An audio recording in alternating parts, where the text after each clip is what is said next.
Good evening and salutations, my Days of Our Lives fans. So, this episode, I gotta say, it was getting interesting. The thing about Charlie is that if you take out the rape part, this guy is a really good villain. I like Dark Charlie to an extent. Not the rapey part, but just like his attitude, his demeanor. He goes from this, geeky kind of fish out of water to just like the guy that's just in charge. And there's something about that I like.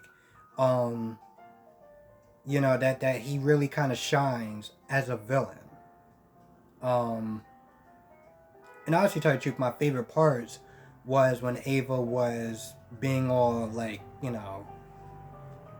under the influence, I should sit there and say. Um, her interactions with like, Charlie and stuff like that. And, there's one point where Trip comes in and he tries to save Ava. And then Charlie just comes in with a knife and just stabs him. And he's just like, well, yep. So that happened. And then there's another scene where Steve comes in and he knocks out Charlie.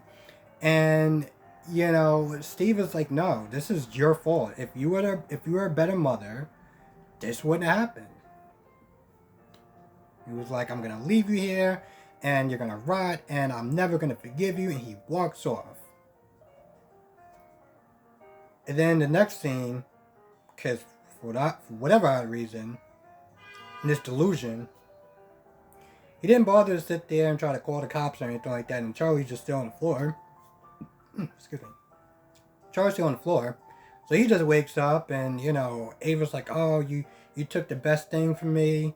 You know, like, he was going to be a doctor and you took the best thing. I think that's what she said. You took the best thing from me. And I'm just like, Ava, he just killed your son because he was jealous of you, of him and how you treat him better than you. Uh, like, why would you even say that? So at this point, Charlie's like, all right, cool. Don't worry. I'll take care of you too. And then he just stabs her. I don't know. Something about that dream sequence that was just like my favorite part. I know none.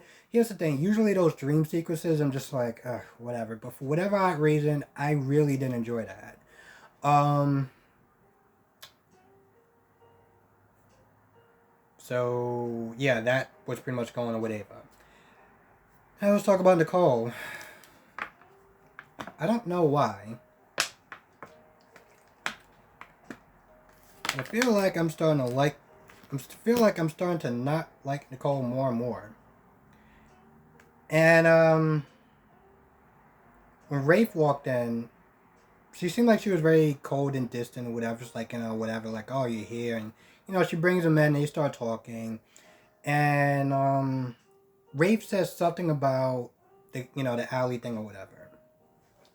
And he's all like, well, like, do you think that he did it or something like that? I think that's what he said. I think he was like, well, do you think that he did it? And Nicole, and granted, I get it. I get it. She's upset because she can't see her husband and yada yada yada and whatever. But she's like, what did she say? Why is it your knee jerk reaction as a man to sit there and automatically believe him? Or to automatically not believe in Ali? And I was like, wow, that was like pretty sexist. Because Rafe could have been like, why is your knee jerk reaction to automatically believe her because she's a woman? So like right then and there, I was just like, you know what, you are, sweetheart, you're already not getting to a good start with me. So then they talk more and more, and she's like, I'm sorry, and like, yeah, whatever. And she starts talking about Eric and how much she missed Eric, and he's doing important work, and yada yada yada. This whole like Eric being gone and she's missing him. One, I'm not gonna lie, she already kind of irked my damn nerves with that whole little sexist comment. So anything that she said after that was just like moot, and I just really didn't care. Um, but this whole, he's gone and everything like that. Listen, we all know the real reason why he's gone. But like, you didn't seem like you did that much to try to stop him. You know, you were like, oh, you can go for 6 to 8 months, even though we just got married. Like, I mean, come on, sweetheart. Like, that's kind of on you too, as well. You know, you want to sit there and try to act like you don't want to guilt trip him. I'm like, you should have probably told him how you feel. You know. And then she's getting all upset. Oh, I tried to go over there. You tried to come over there, and it's like I'm not gonna lie. I just really didn't care at that point because I was like, sweetheart, that's on you. And yeah, I'm not gonna also. It's kind of a mess the way that they did this. Like, I get it. His character was boring. He needed to go. But this whole storyline with him being gone and somehow she is was okay with it was like really sloppy. Like he could have just found somebody else to play Eric at that point because I mean unless they really had more of these plans of getting Nicole and Rafe together because this just comes across as sloppy at best.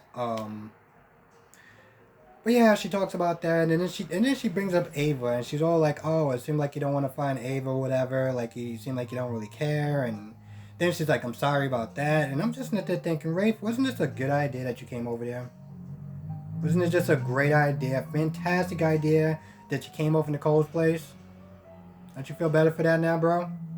I get it. I know he had to drop off some clothes and stuff like that, but I mean, Jesus Christ, maybe next time you could just mail it. Um, and then at one point he gets a call from Steve and John. Now, you know, they're in Philly. That's where they were. I forgot where they were yesterday. They're in Philly and they pretty much just kind of piecing together, you know, the puzzle or whatever of Charlie. And she, you know, John realized that he met her before. He met John before. Well, he met somebody named Charlie before that I think his name is Angelo. That Angelo was not there saying about Charlie as far as him being kind of dorky and really smart.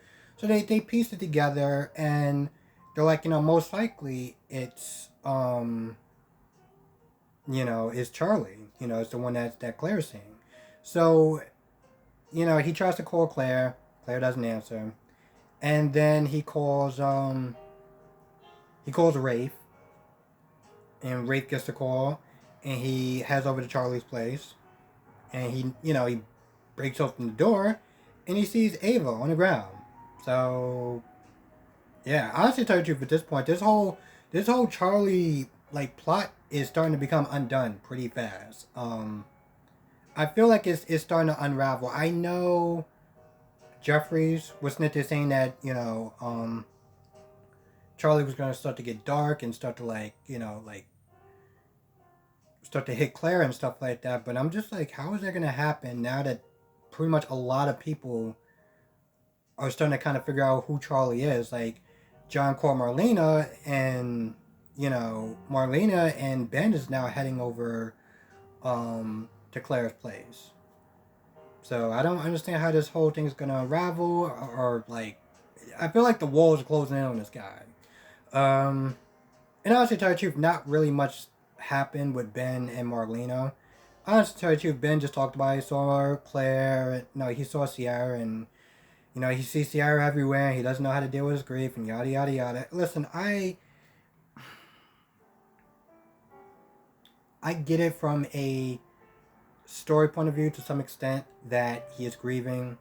He just lost his wife that he was married to for like what 30 seconds. And he misses her and everything like that. But I was just like, this whole scene is just so, I don't know if to sit there and call it boring, kind of annoying, or whatever. But oh, and by the way, something that I didn't know, when I was going through intros, I was going through GH intros, General Hospital intros, and I was looking at all my children intros. What I didn't realize is that I think the actor that plays Ben and the actress that plays the hell's her name? Lonnie. The actress that plays Lonnie were both on All My Children. Like the later years. I didn't even notice. Like I looked at it, I was like, wow, they look so familiar. I mean, young as hell. I mean, they still look young, but I was like, Christ. Anyway, yeah, I just really feel like they need to get Ben to be doing something other than being mopey every 5 minutes. It's like you don't see him for a while, then he comes back on, and it's like, all right, what's going on with you, Ben? Yeah, I'm just missing Ciara. I see her everywhere, and I just don't know what to do, and I can try to talk to people. And I'm like, yep. At this point, I'm just looking at my phone because I'm just like, all right. But at some point, they get a call from John, and then they head over to Claire's because John is worried, Marlena's worried, and Claire and Ben wants to help because well, they just need to give him something to do. So yeah, they head over there. Oh, and the last scene, which is Charlie and Claire. I have to tell you the truth, I'm not gonna lie. It seemed like it was just mostly vapid conversation, and it something about Claire just seemed like she was just super desperate. Like, they start talking about soulmates and stuff like that, and just the mention of the word soulmates, and Claire was like, "Wait, you consider me your soulmate? Oh, now I don't want to talk to anyone else. Like your grandfather's calling. No, I don't want to talk to him. I just want to talk to you."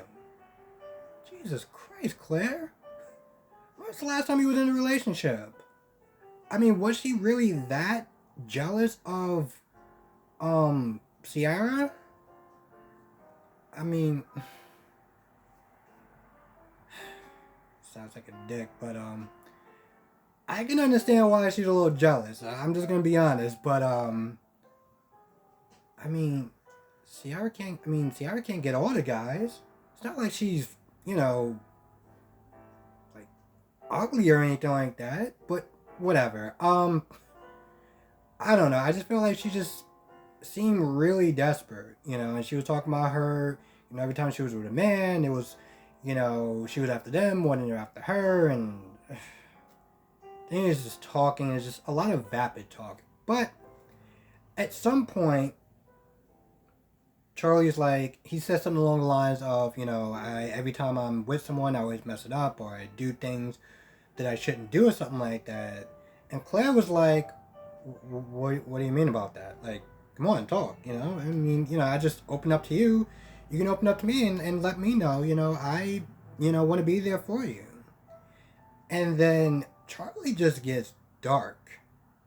Like, out of nowhere, he's just like, I don't want to talk about that anymore. I was like, Jesus Christ, what? Did reality shift? Like, who? It's almost like just a completely side personality just showed up out of nowhere. And I thought that was interesting. But then it's like he realized what he said and he just reverted back to, innocent Charlie, innocent geeky Charlie, who likes anime because, he just has to like what I like for some odd goddamn reason, but whatever.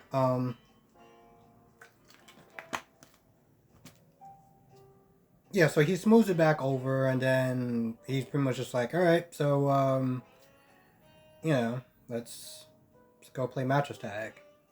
And that's pretty much about it. I don't know if they're actually going to get to that point. I guess we'll just wait and see. Honestly, to tell you the truth, I think that's pretty much all that really happened. Not a lot happened in this episode. For the most part, it was, crap.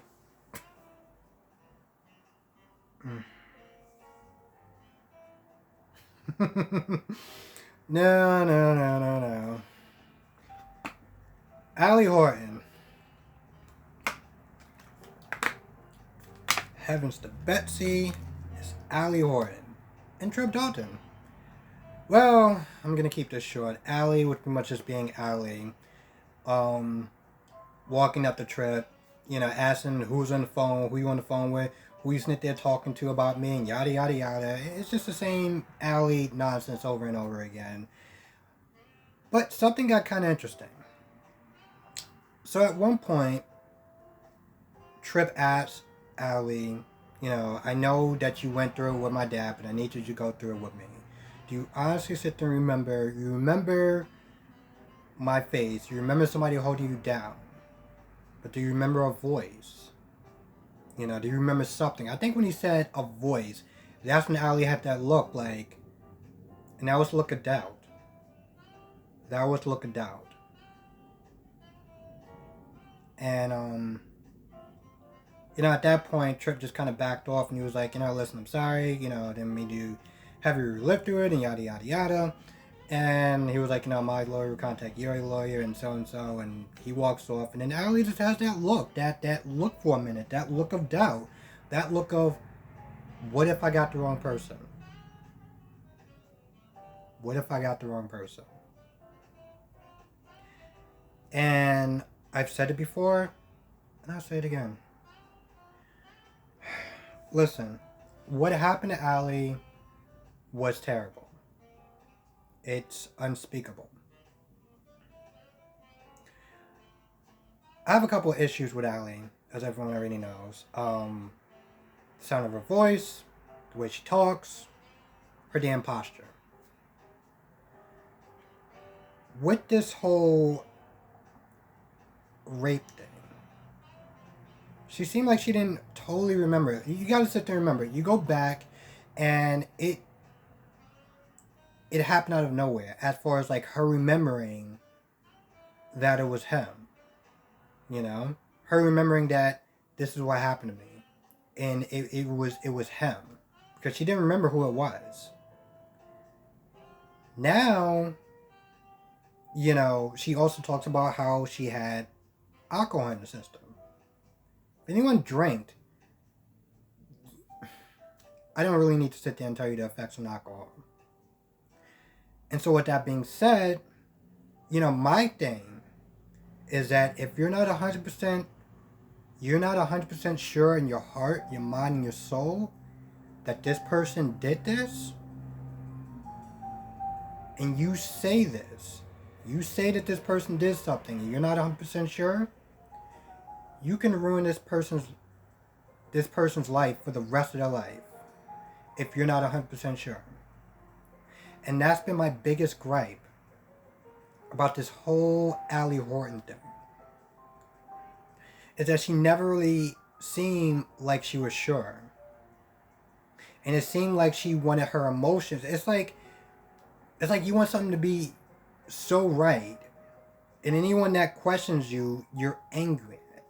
And you just have to believe this with your mind and soul and your body, because that's what you said and that's what you put out there.